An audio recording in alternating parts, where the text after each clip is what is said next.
everybody? It's Benny One, and I'm back at you with my last Spider-Man movie review. Because, like I said, I'm going to do the Tom Holland ones when I do the MCU movies, which I will do after I review all of the X-Men franchise. Those are the next comic book movies I'm doing, is the X-Men franchise, and then I'm going to dive into the Marvel Universe, everybody. So the Tom Holland Spider-Man movies are going to be a few weeks from now. But we're talking about Spider-Man Into the Spider-Verse, everybody. This came out in 2018, and this is from the writers and creators of the Lego movie, Phil Lord and Peter Rothman, everybody. That is correct, and I gotta tell you, they did what they did with that Lego movie and the magic and a type of movie we've never seen.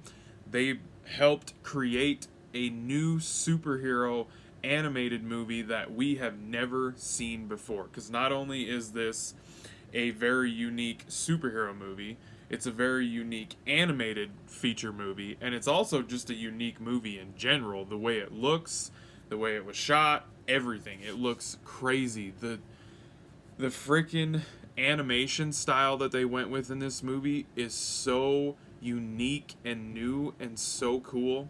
Like, they created something fresh with this movie. And we have a storyline that focuses on Miles Morales, who is my favorite Spider-Man. So, as you probably can tell, I love this movie. But it shows his origin story, which he goes through a rough origin story in this movie. That's for damn sure. Because this is not his they took the comic book storyline and they kind of warped it into this Spider-Verse also, because he does have an origin in the comics, but it doesn't involve the Spider-Verse and all that stuff. So they kind of added that into this movie, and it was great. It was a great addition to the movie. It was awesome because we have all sorts of Spider-Mans in this movie, everybody. We have the Spider-Man that's in Miles' normal universe. He's a 10-year vet of being Spider-Man already, you know. So we get a little introduction from him. Chris Pine actually does the voice of him, which is pretty cool. And so, yeah, he's a 10-year vet Spider-Man. And then we get Miles, who becomes the newest Spider-Man, who I love Miles Morales. I hope we get a live-action version of him someday. I really, really do.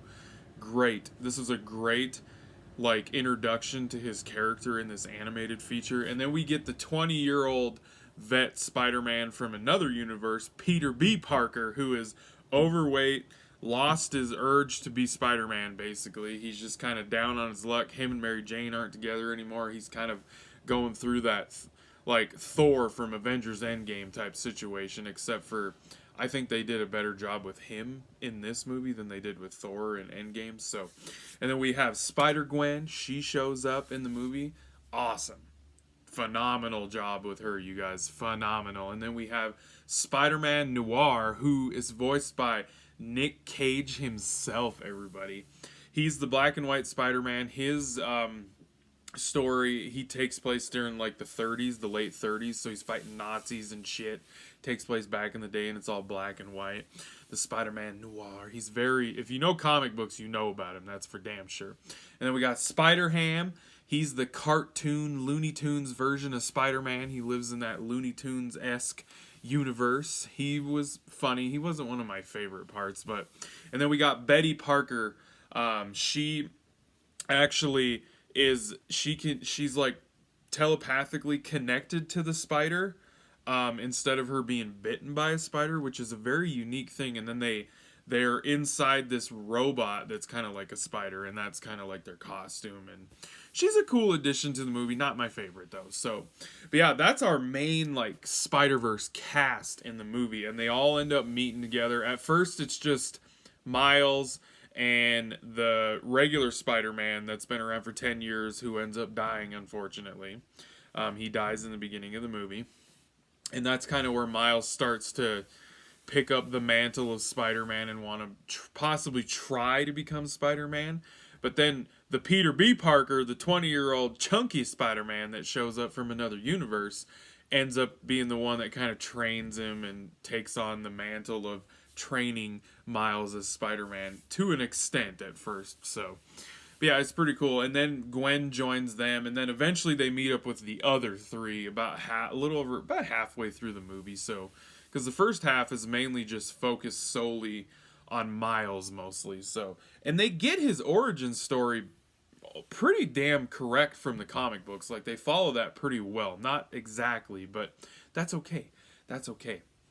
But yeah, the gist of the story is that Kingpin is basically opened up this portal to try and get his wife and kid back, and he's pulling, and it caused this ripple effect in the multiverse, and it's opened up these portals that brought these other Spider-Man and Spider-Gwen and Betty and all these other versions of Spider-Man through this portal hole. And I think it's because the original Peter was in the middle of that vortex when him and Osborn, the Green Goblin, were fighting.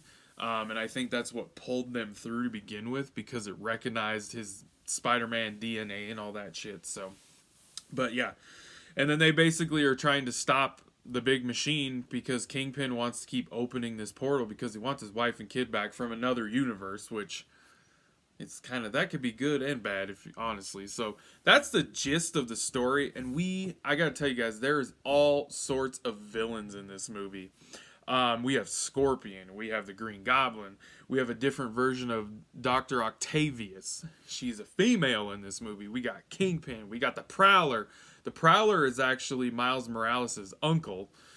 They did a phenomenal job with the Prowler. His theme in the movie is very eerie and creepy as hell, you guys. Like, creepy as hell.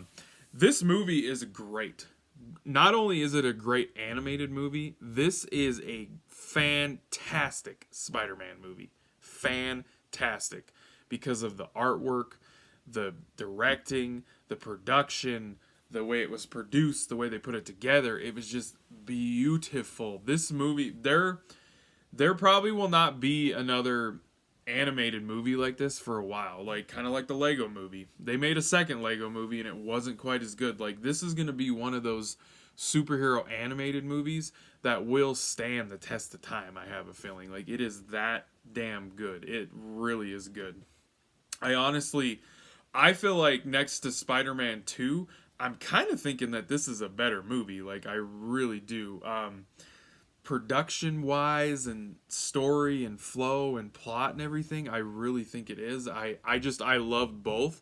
I love Spider-Man 2, but I also love this movie like just as much. So I totally recommend this movie. I think it's very entertaining. If you love Spider-Man, I think you will enjoy the hell out of this movie, everybody. Like, seriously, it's a great movie. Oh, and also, one really cool thing that they have in Peter's little lair in the shed behind Aunt May's house, he has a whole spider cave bunker thing, and in the background with all the suits, it's all the suits from the Spider-Man PS4 game. They put those in this movie. It's so cool. There's so many cool little Easter eggs in this movie. All sorts of stuff, like his spider car and his bike and everything when they're going down into that. The movie is loaded with cool Easter eggs, like galore. So I totally recommend this movie. It's awesome. I'm going to give this movie a 10 out of 10. I think it's a perfect movie. 10 out of 10 for me, everybody. So that was my review for Spider-Man Into the Spider-Verse. Thanks for watching. I hope you guys enjoyed my Spider-Man reviews. I'm moving on to the X-Men franchise next. And be catching you on tube later because I have spoken.